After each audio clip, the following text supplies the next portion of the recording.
Do you have a paranormal encounter you'd like to share with us? Send us an email with your story for a chance of it being featured on Weird World.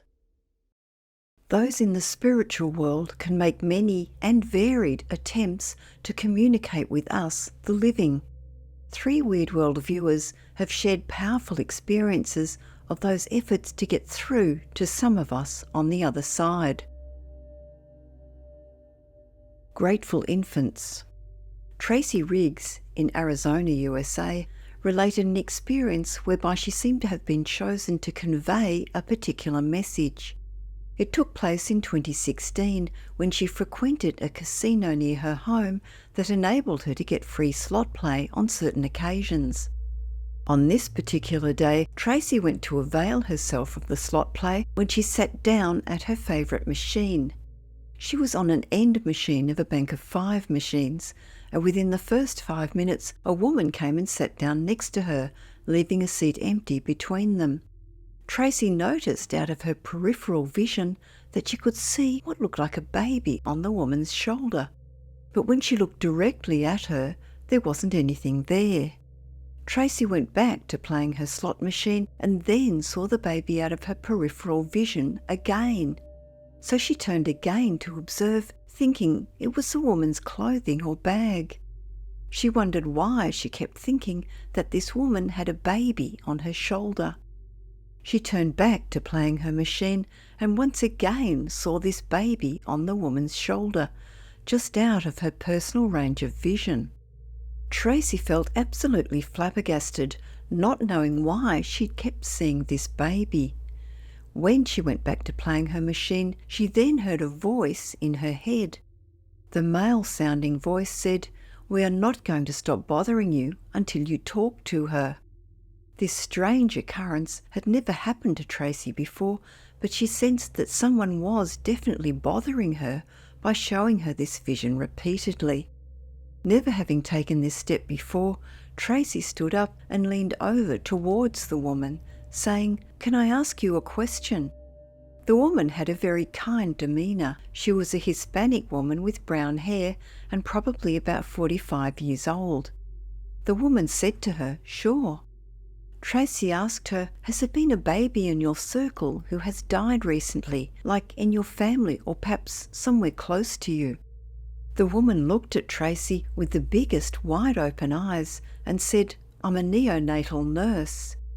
And then the next thing she said was a question, "Am I hurting them?" Tracy replied to her, "All they feel is your love.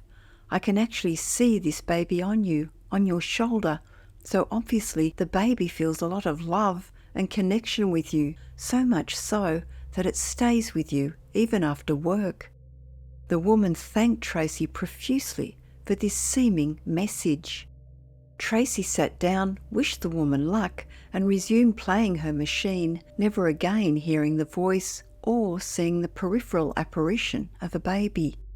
She had never had this kind of experience prior to that moment. Too Far North. In the late 1970s and early 1980s, Jody Harnish belonged to a group in Kansas City that investigated paranormal phenomena. They had no equipment apart from a normal camera, and Morris, the group's leader, was able to capture some fascinating pictures, while the rest of the group relied merely on psychic ability.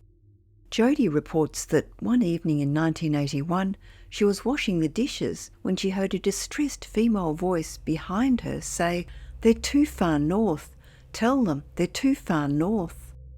Jody turned around and there was nobody there, but she sensed that someone on the other side needed help, although having no idea what it was about. She found out later when she was watching the news and saw a story about a young girl who had disappeared from a small town in Missouri. Some prisoners had just escaped from Lansing Penitentiary in the past few days and then had split up. People were afraid that one of them had taken the girl, and there was a desperate search underway for her. Then Jody heard the distressed voice again next to her. "They're too far north." Over the next few days, Jody continued getting information in both words and mental images. She saw farmland with a stream through it and the figure of a girl slumped next to the wall of something that looked like a man-made cave in some dirt. She was able to visualise a map with a line that pointed to the south and east of the town, and was told that she needed to talk to a man named Roger, of whom she was given a verbal and visual description. Not knowing what to do with all this information, Jody called Morris and told him everything. She had a strong feeling that they could locate this girl's body, especially if the group joined in. Morris suggested that she call the police in that small town and share all the information with them. It was up to them to decide whether to take it or leave it.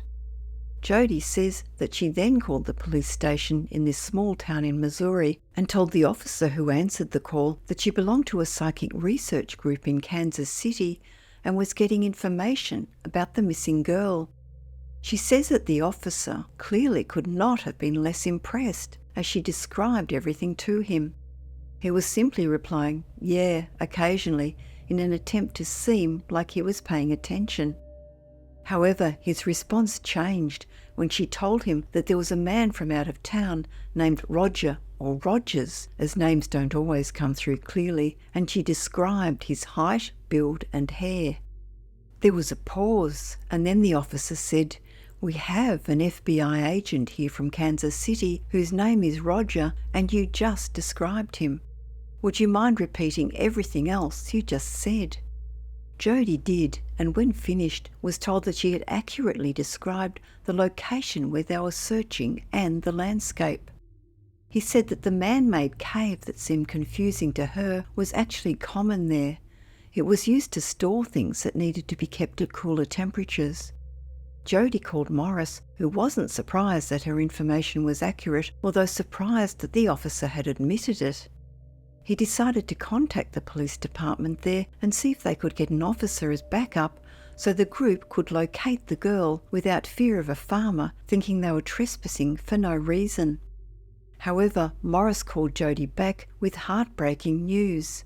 The police officer who took his call knew everything about Jody's information and put him through to the police chief, who then said that the town had run out of funds for the search. The town mayor had called it off. Morris told him that the group members would do the search as volunteers, merely requesting protection as they tried to find the girl. However, this offer was refused. To Jody's knowledge, the girl has never been found, and it was disappointing for Jody, who apologised to the spirit informant. She said that it wasn't Jody's fault and thanked her for trying, while to this day Jody still believes that her group could have found the girl. A visit to remember. Peter from Bristol in the southwest of the UK is 75 years of age and says that throughout his life he has seen 3 ghosts and is always sensitive to any presence that might be around him. However, there is one experience that he will never forget.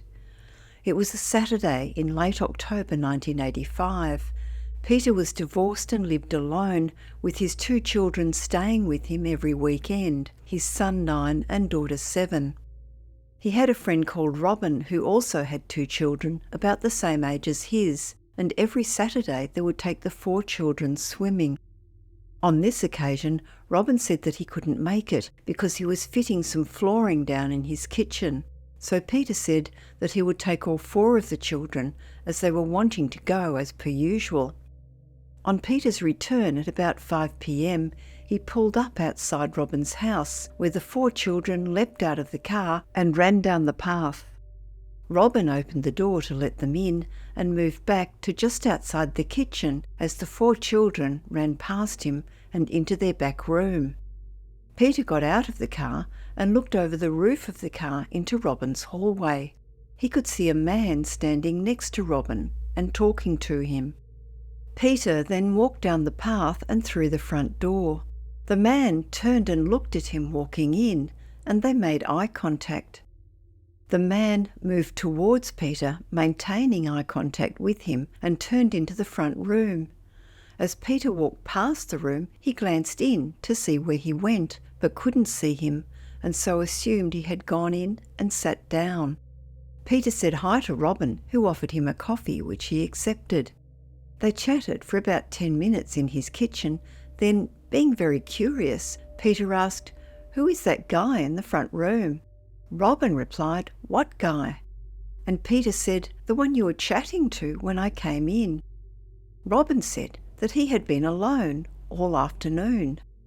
Peter then called the 4 children in from the back room and asked them, "When you came running in, you all ran past Robin and another man, didn't you?" They all said no, only Robin. Peter said, "Well, he went into the front room and he hasn't come out because we would have seen him. So unless he climbed out the window, he is still in there." Robin said, "Let's go and look," which they did, and no one was in there. Robin asked Peter to describe the man. Peter said he was slightly taller than you, stood with a stoop, and was wearing an old-fashioned raincoat belted in the middle and an old-fashioned hat with a band around it. To his astonishment, Robin said straight away, "That's my dad." Peter had never met Robin's dad, who had died about 10 years before that. Robin then said that he had been smelling cigarette smoke all afternoon. His father used to smoke cigarettes, but he now remarked that no one in his house smokes at all. Peter's vivid and up-close sighting of Robin's father, visiting with perhaps a message to say, "I'm still around," is definitely his most memorable ghost encounter.